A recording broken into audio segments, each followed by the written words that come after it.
Hi guys, today is ituturo ko sa inyo kung ano nga ba yung signal light. Kasi meron akong friend na nagtanong kung ano daw yung signal light. Ito ay ginagamit sa mga sasakyan at motor guys. Ito ay makikita mo kapag ikaw ay sumusunod sa isang sasakyan o motor.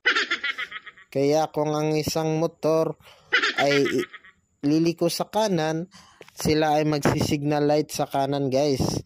Pinapailaw nila yung kanang bahagi ng motor, yung ilaw na kanan. Basta yun na yun, right? At kung sila naman ay liliko sa kaliwa, iilaw naman yung kaliwang ilaw or magsisignal light sila sa kaliwa guys, alright? Para malaman ng sumusunod na sasakyan o motor na sila ay liliko sa kanan o sila ay lilikod sa kaliwa para umiwas sa disgrasya. Hindi ka naman pwedeng suminyas sa nasa likod. Oy, liliko ako sa kanan.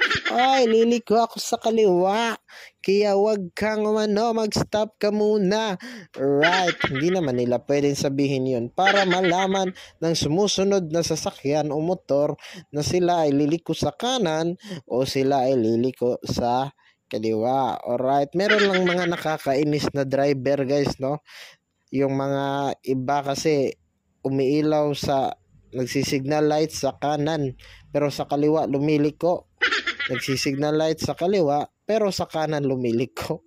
Kakainis yung ganon klaseng tao guys. So driver, ewan ko, pero may iba naman sira daw yung signal light nila. Huwag ka lang mag-signal light kung ang lilikuan mo ay kanan pero nagsisignal light ka sa kaliwa. Disgrasya pa tayo niyan.